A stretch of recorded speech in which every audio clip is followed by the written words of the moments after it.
इस कार्यक्रम के पुण्यार्जक हैं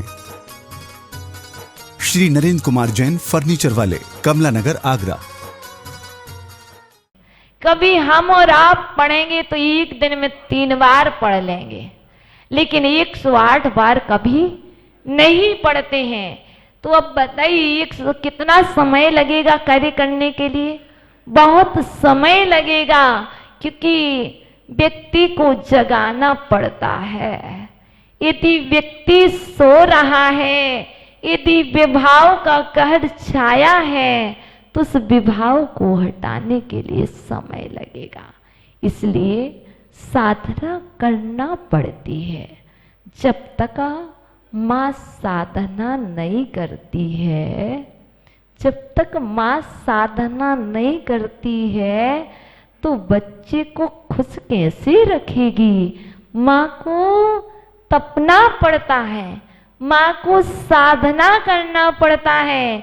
बच्चे के साथ साथ माँ को भी जागना पड़ता है, और माँ को पूरे समय ध्यान रखना पड़ता है। ऐसे ही यदि आपको शांति चाहिए, आपको धैर्य चाहिए, तो आपके लिए भी भक्तामृत स्त्रोत की साधना करनी होगी। अपने लिए ना सही, दूसरों के लिए, औरों के लिए भी जीना सीखो।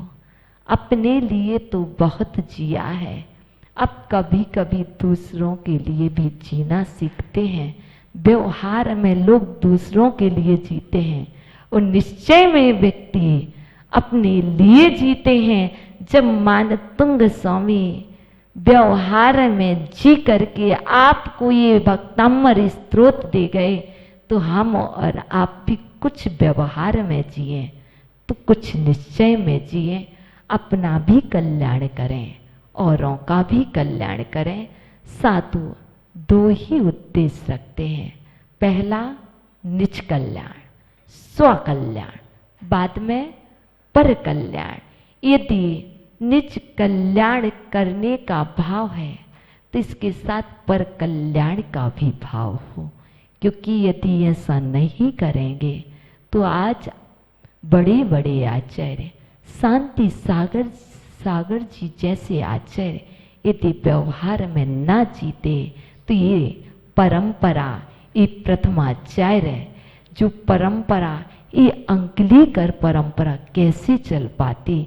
ये सब व्यवहार में जीकर ही तो पर का कल्याण किया है। देखो, प्रभु महावीर ने भी गौतम स्वामी को गणधर बनाया। जब तक गौतम स्वामी नहीं आए, तब तक उपदेश नहीं, दिव्य ध्वनि नहीं खिली। ऐसी ही मुनि राजाओं की दिव्य ध्वनि, जब आप जैसे गौतम गणधर आएंगे, तभी वो दिव्य ध्वनि खिलती है, तभी वो प्रवचन होते हैं। जब तक श्रोता ना आए, श्रोता सोता ही सोता रहे, तो वक्ता क्या करेगा? वक्ता भी कहेगा कि मेरे पास भी वक्ता नहीं है। देखो, समय तो है भैया, समय तो है माताओं, पर वक्ता नहीं है। वक्त को पहचानो, वक्त निकालो। वक्ता निकालोगे तो आप समय को प्राप्त करोगे, और यदि समय को अपने से निकाल दोगे तो कुछ भी नहीं कर पाओगे। ये इस काव्य का मंत्र है। इस काव्य के मंत्र को कम से कम 1.25 लाख मंत्र तो होने ही चाहिए, तब कहीं ये जाकर के कार्य करेगा। पहले कहा था, आज पुनः कहते हैं। डॉक्टर ने कहा है, वे डॉक्टर ने कहा 7 दिन का डोज ले लो, बीच में गैप होगा तो कार्य नहीं होगा। उसके बाद कभी 7 दिन का डोज तो ऐसे ही, उसके बाद 8वें दिन जो चलेगा वीकली 15 दिन का फिर काम होगा। ऐसे ही यह काव्य तब काम करता है जब पहले जाप अनुष्ठान हो जाए, साधना हो जाए, उसके बाद प्रवेश करे तो कोई भी बाधा ऊपर नहीं आती है। आज हम और आप एक तो भय से परेशान है, कहीं किसी ने कुछ कर दिया। यदि आपको ऐसा लगता है तो आप कहीं नहीं जाना, आप भक्तामर स्त्रोत में आ जाना मात्र, और भक्तामर स्त्रोत के 22वें काव्य में आ जाना। आप 22वें काव्य की आराधना वैसे तो 42 दिन की कर लो, और हो सकता तुम्हारा पुण्य तीव्र हो तो 2 दिन में भी काम हो सकता है, और हो सकता तुम्हारा पुण्य तीव्र हो तो 1 दिन में भी तुम्हारे विघ्न दूर हो सकते हैं। इसलिए आप मात्र पाठ करना शुरू करो, क्योंकि ये का सबसे बड़ा भूत और पिशाच जो हमारे अंदर में बैठा है वो तो एक बैठा ही है। तो हम उस भूत पिशाच से बचें, क्योंकि हमें कोई भूत नहीं लगे, कोई व्यंतर नहीं लगे, हमारे लिए तो अंदर के ही व्यंतर लगे हैं। उन व्यंतरों से बचने के लिए, स्वभाव को प्राप्त करने के लिए हम प्रभु आपकी आराधना करते हैं। आपकी आराधना से हमारे लिए वह शक्ति प्रदान होती है कि हम निर्दोष संयम का पालन कर सके। ना भूल न जाना सपनों में आना, जैसे भी हो हमको अपनी दर पर ले आना। तेरी दर पर ऐसा लगता जो अपना घर हो, मेरा अंतिम मरण समाधि तेरे दर पर हो। हे भगवान, ना जाने कब तेरे दर से चलना हो जाए, किस विधि फिर से दर्शन पाना दुर्लभ हो जाए। उत्तमाति प्रति कैर में करूं मैं, सर्व दोष हर लो, मेरा अंतिम मरण समाधि। हे भगवान, यदि मुझसे प्रमादवश कोई असुंदर चेष्टा हो गई हो तो इस जिनालय में निवास करने वाले वीतरागी जिनेंद्र प्रभु मेरे समस्त अपराधों को क्षमा करें, क्षमा करें, सद्बुद्धि दें। नमोस्तु भगवान, नमोस्तु आचार्य भगवान। सबको प्रियतमन ये जिनेंद्र वाणी, आगम वाणी, तीर्थंकर वाणी, स्याद्वात वाणी, गुरुवाणी त्वमेव जयतो, त्वमेव जयतो, त्वमेव मम कंठा आगच्छतु, आगच्छतु, आगच्छतु। प्रिय आत्मन, हम सभी भक्तंबर स्तोत्र की भक्ति धारा में अवगाहन करते हुए आज हम 23वें काव्य में प्रवेश करेंगे। इसके पूर्व हम सभी ने 22वें काव्य को देखा था। आपकी माँ धन्य है, आप तो धन्य है ही, पर आपको जन्म देने वाली आपकी जन्मदात्री माँ धन्य है। और 23वें काव्य में आचार्य भगवान मानतुंग स्वामी कह रहे हैं, हे प्रभु, जो आपके नाम का स्मरण लेते हैं, जो आपकी उपासना करते हैं, वह मृत्यु पर भी विजय को प्राप्त कर लेते हैं। देखो 22 और 23 काव्य यह युगल काव्य है। जो कार्य 22 नंबर से हो रहा है, भूत प्रेत बाधा का निवारण, बाह्य व्याधियों को दूर करने वाला 22वां काव्य है, तो 23वां भी है। इस काव्य की देवी जो 22 नंबर की है मानस्तंभिनी, वही 23 नंबर काव्य की देवी है। पर विशेषता यह है, जो 23 नंबर के काव्य का यंत्र अपने पास रखता है, वह सभी बाधाओं पर जय को प्राप्त कर लेता है।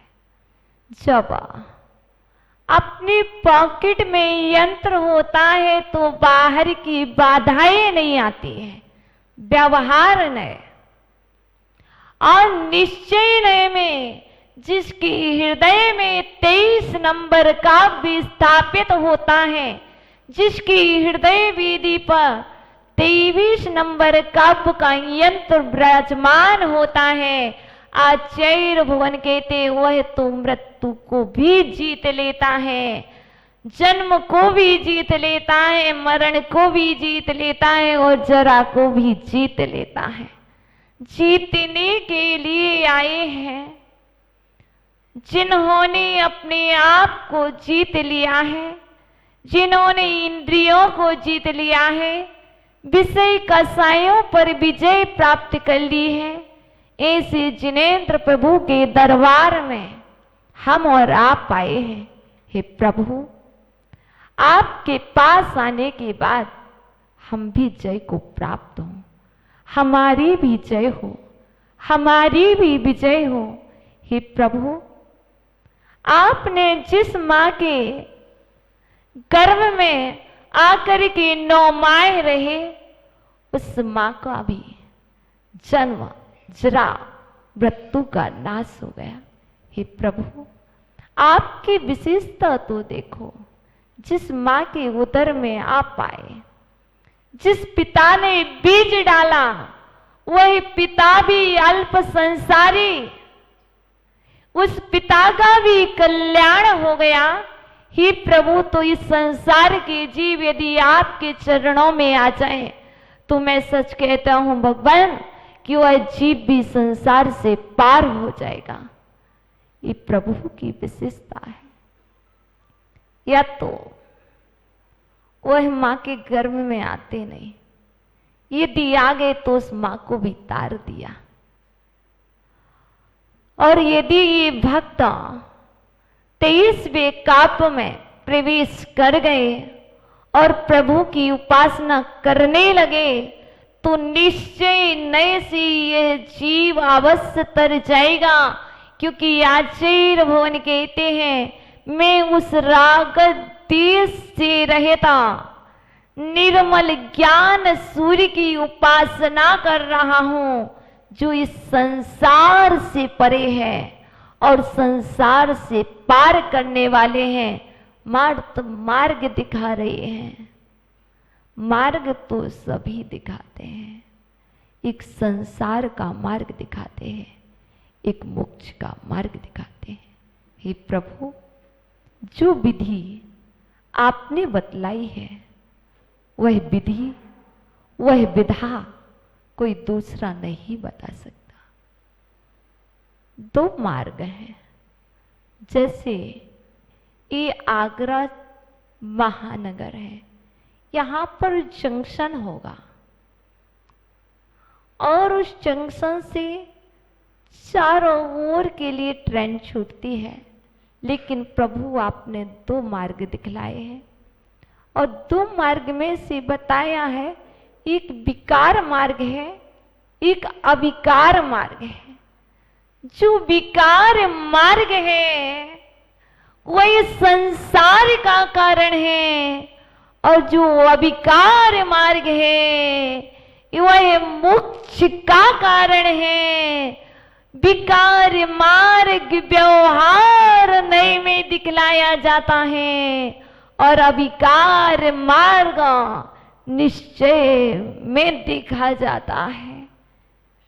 विकार जिस मार्ग पर चलने से संसार की यात्रा होती है, परिवार की यात्रा होती है, जिस मार्ग में चलने से मां से मिलन होता है, जिस मार्ग में चलने से पिता से संबंध होता है, जिस मार्ग में चलने से एक भाई से मिलना होता है, और जिस मार्ग में चलने से एक पत्नी और बहन इत्यादि भाई बंधुओं से मिलना होता है, वह मार्ग है विकार मार्ग।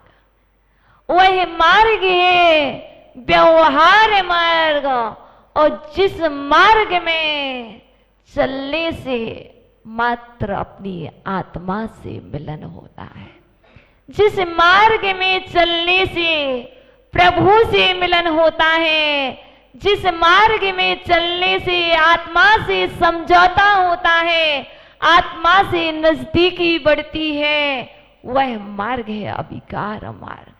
जिस मार्ग पर चलने से मृत्यु पर विजय प्राप्त कर लेते हैं, वह मार्ग है अविकार मार्ग। विकारों को नष्ट करने के लिए, संसार को नष्ट करने के लिए प्रभु ने अविकार मार्ग दिखाया है।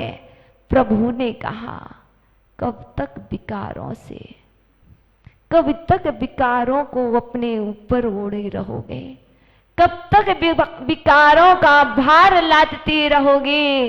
अब तो अविकार मार्ग में प्रवेश कर जाओ। अविकार मार्ग में प्रवेश करने के लिए स्पर्श नहीं करना पड़ता है। अविकार मार्ग में प्रवेश करने के लिए स्पर्श नहीं करना पड़ता है। अविकार मार्ग में प्रवेश करने के लिए रंगों को नहीं देखना पड़ता है। अविकार मार्ग में प्रवेश करने के लिए कानों से नहीं सुनना पड़ता है, और अविकार मार्ग में प्रवेश करने से पहले सूंघना, सुगंध दुर्गंध नहीं लेना पड़ती है, और अविकार मार्ग में प्रवेश करने से पहले स्वाद नहीं लेना पड़ता है। इस कार्यक्रम के पुण्यार्जक थे श्री नरेंद्र कुमार जैन, फर्नीचर वाले, कमला नगर, आगरा।